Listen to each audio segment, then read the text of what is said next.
If you have an interest in horses and love learning more about horses, the horse industry, teaching, or even managing your own horse business, then you're in the right place.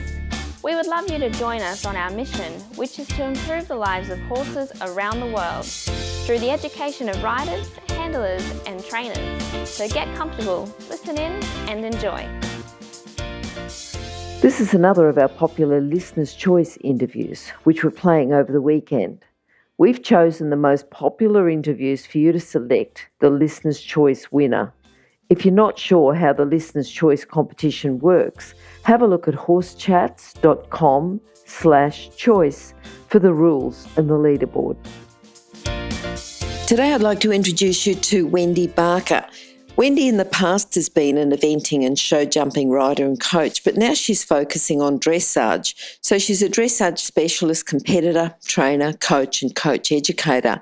And as well as that, Wendy's an FEI International Para Equestrian Dressage Judge and also a National A-Level Judge. And we'd like to talk to her as well about some poles and cross-training that she does. How are you, Wendy? I'm really well, thank you, Glenys. Thank you. Great.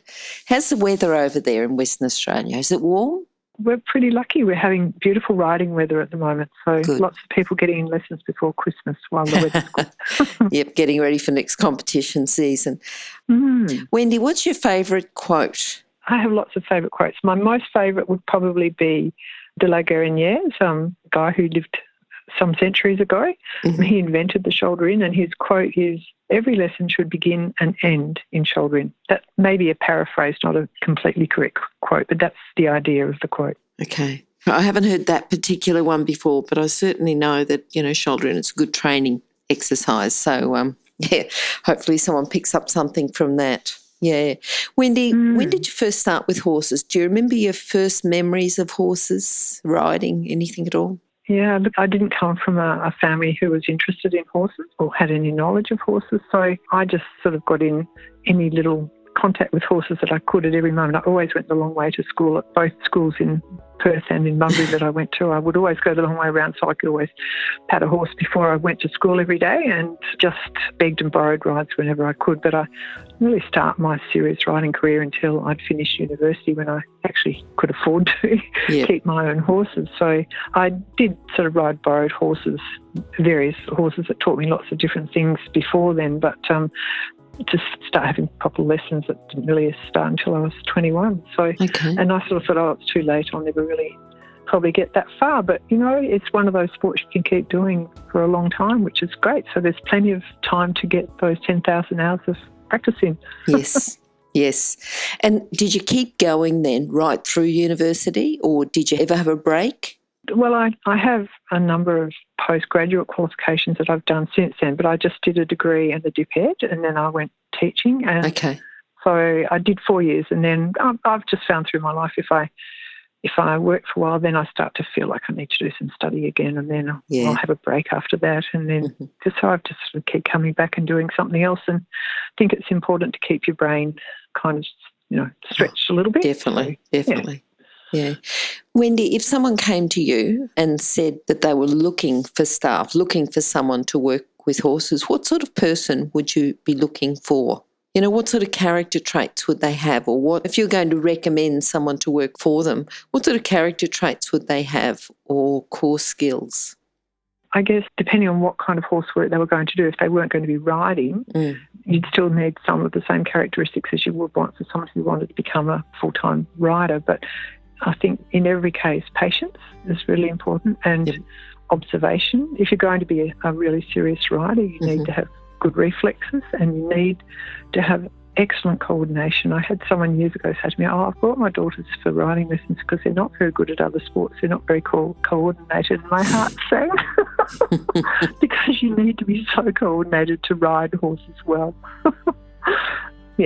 So coordination is important, but commitment is also important. I think, a lot of people have got a fairly long way through commitment rather than natural talent. And obviously those top riders, the Isabelle Verts and the Charlotte Desjardins of this world and Carl Hester, they have both. They have enormous commitment but enormous natural talent. But mere mortals can get a long way just through dedication, really. Yep. What about people who've helped you along the way in your sort of horse journey? Have you got people who've helped you? I've got a number of people, and it's difficult to know who to put at the top of the list, really, but Harry Bolt has been an enormous help for me over a number of years. I have to say I haven't really been in a financial position to see him much this year, but he's helped me a lot with a number of horses, and his knowledge is just so unbelievable and extensive, and he doesn't need to say much to give you something that really can help. So he's been fantastic. Edgar Lischvark, who unfortunately passed away with cancer some years ago, he was an enormous influence on me too, and he brought his knowledge from Germany, and he'd come from a multidiscipline background. But I would drive 2 horses up from Albi, 7 hours up and 7 hours back for clinics with him for many, many years. And in the end, I guess one of the reasons we came to Perth was so that it was easier for me to have help from him. So, yes, he's been a great influence. And more recently, Di Jenkins has also been fantastic help to me over many years.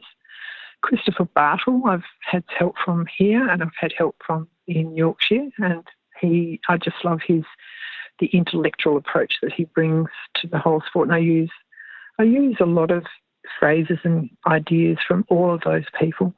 And then, in local terms, Neddy Merriweather has been a terrific influence as well over the years. And again, she has lots of great ideas that you can bring to your own teaching.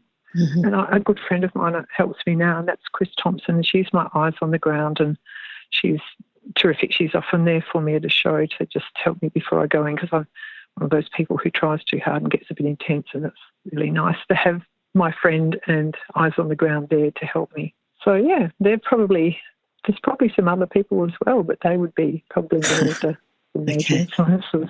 Wendy, what about horses? Have you got horses who've influenced you? I know you've got a couple that you'll probably want to speak about, but can you tell us about them? I was extremely lucky very early in my life to buy for not a lot of money a horse who had really done no training at all, but he had just the most wonderful trainability. His name was Carey Park Huntsman, and he was a wonderful eventer, very careful and very honest horse, and a wonderful show jumper as well. And we sort of jumped C&D grade when C&D grade was enormous in those days, when there was a lot of money in show jumping, when Suzanne Bond and the Connells put a lot of money into show jumping. And he was also a really talented dressage horse, which I didn't realise early on. And then Margot and Harry Bolt said, he will go Grand Prix, and Edgar said, he will go Grand Prix. And he could just do everything and had this fantastic brain. And I just thought, this dressage isn't as hard as I thought it was going to be. And I must say I've never had a horse with quite that trainability since, so I miss him desperately. I had him for 12 years and had a fantastic time with him, but he just taught me so much. He was a wonderful, wonderful horse. That's good. What do you think your proudest moment's been? Oh, gosh. I can remember an early goal. My early goal was to get over 55 in an elementary, and I sort of achieved that, surprised myself and achieved that much earlier than I thought I would. So I had to reset my goals. And I guess that's the great thing about dressage. You can just keep on setting new goals. And sort of a more recent goal was a horse who's quite a tricky horse temperament-wise. He's a hot, sensitive sort of horse. He didn't have a good start. It was Ellis Brook Lorenzo. He took a long time to not be frightened in the warm-up at competitions, and even to be frightened at home in my arena, which is a bit spooky. But he eventually he went into one competition, and I was really thrilled the first competition he went to and got 60%, because that was a goal that I didn't actually imagine he would ever achieve early in his career. So that was terrific. And he could actually do all the Grand Prix work, as Carey Park Huntsman could. Just I didn't have it all together enough to be able to go out and ride a Grand Prix test on them. But they were both wonderful horses to teach me about riding Grand Prix movements, which was wonderful. So getting that 60% in into one was a great achievement. Yeah. And you've still got Lorenzo? I have still got Lorenzo. He's just a bit of a schoolmaster now. He's not quite up to sort of working FEI every day of his life and competing, but he is just a joy to ride still, and he's really nice horse for other people to get a feel on. Yes. Yeah. So he's a good boy. That was one goal. Another goal, which was a more recent goal this year, was to get 60% in a Grand Prix test. And I finally achieved that with a judge who I have a great respect for, and that's Kerry Swan Bates, who's now an FEI 3-star, and I'm sure will be a 4-star before too long.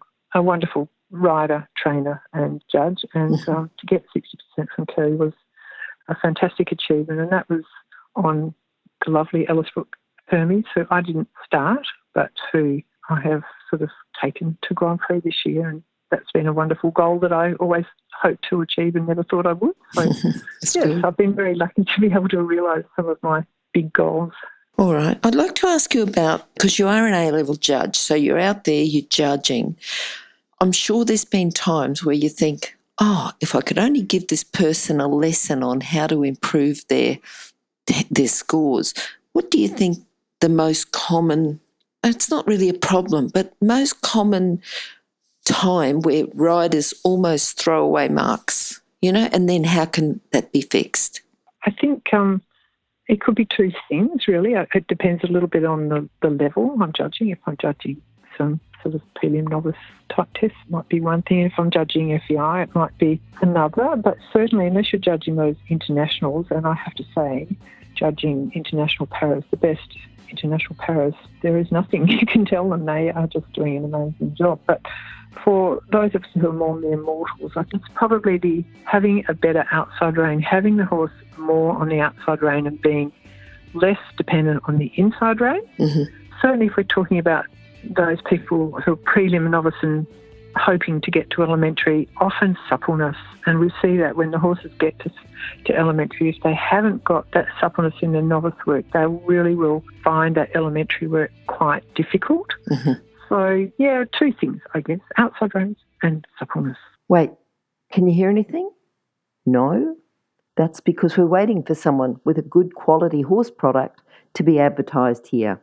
If that's you, then contact us, horsechats@horsechats.com, and we'll send you the details. Thanks. And then what sort of exercises would you give them? If you're going from a judge to a coach, what sort of exercises can you get a rider? I mean, because for a rider who's always ridden on the inside rein, they don't have the concept of the outside rein. What's a good exercise to get them to get the concept of the outside rein? Well, I think we can't go past Carl Hester, really. Mm-hmm.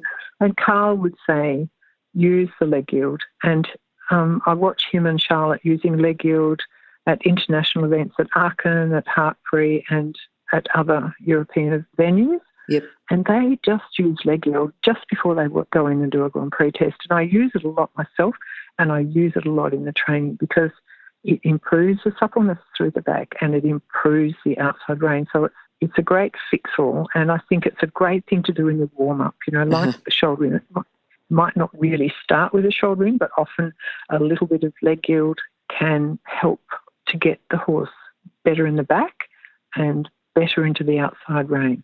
Okay. And I think that's a good tip too for our listeners. So it's going to fix both the outside rein problem and the suppleness. Yeah.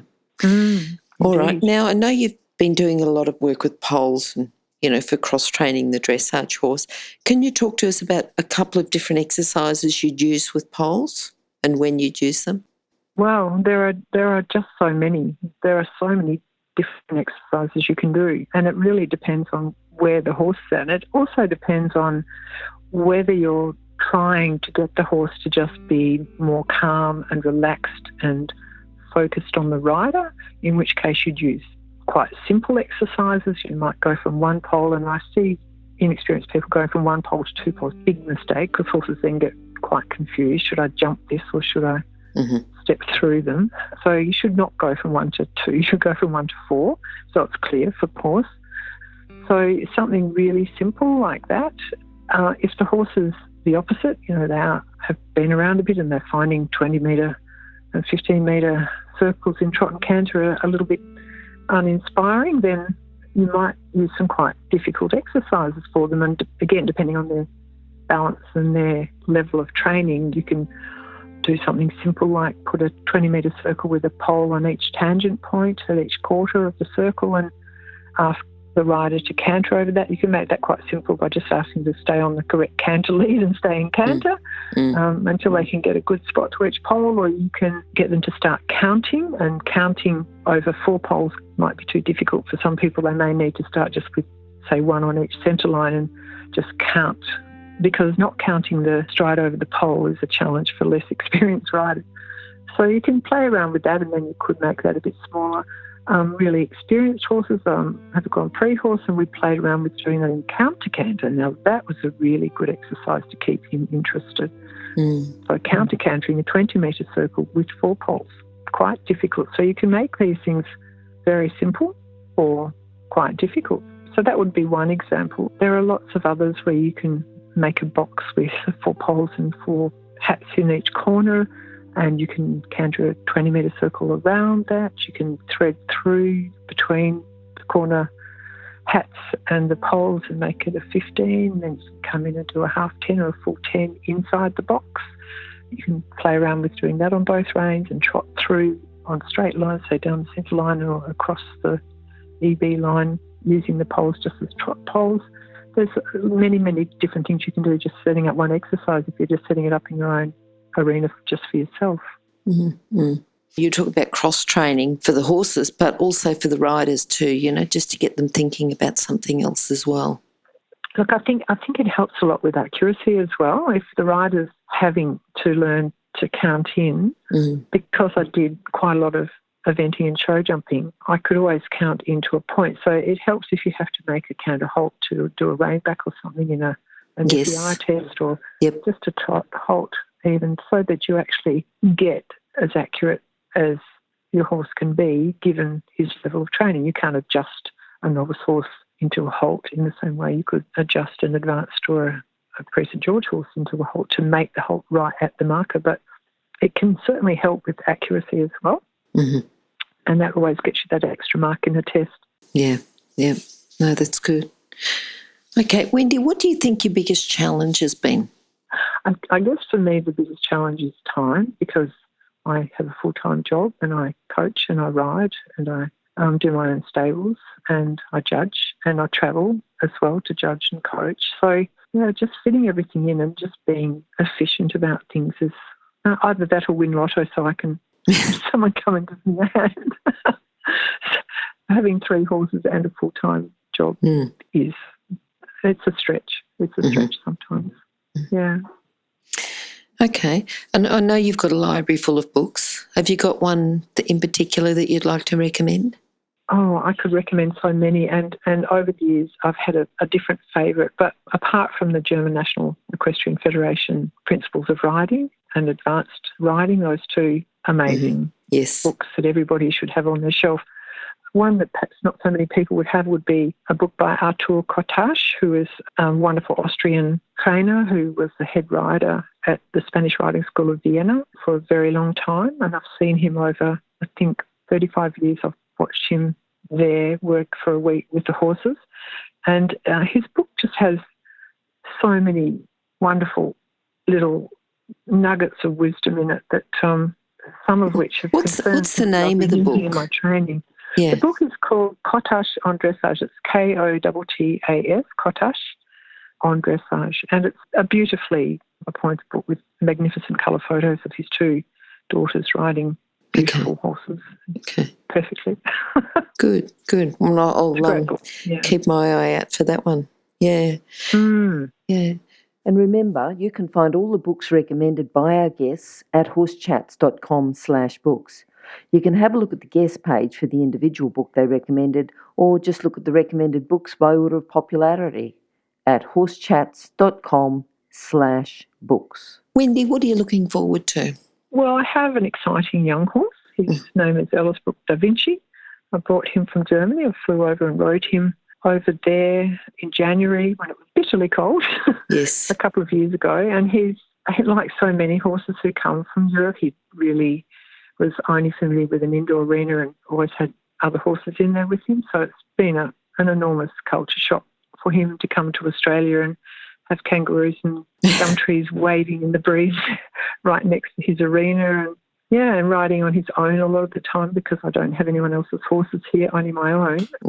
So, he's been an interesting project. He's a beautiful moving horse and he's got the talent to get some super marks. His best marks were in a young horse class and he got 79.8% from the judges. That's good.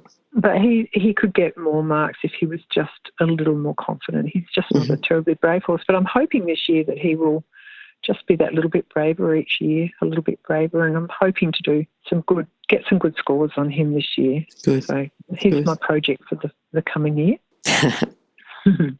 Okay. Wendy, can you just sum up your philosophy into a lesson today for our listeners?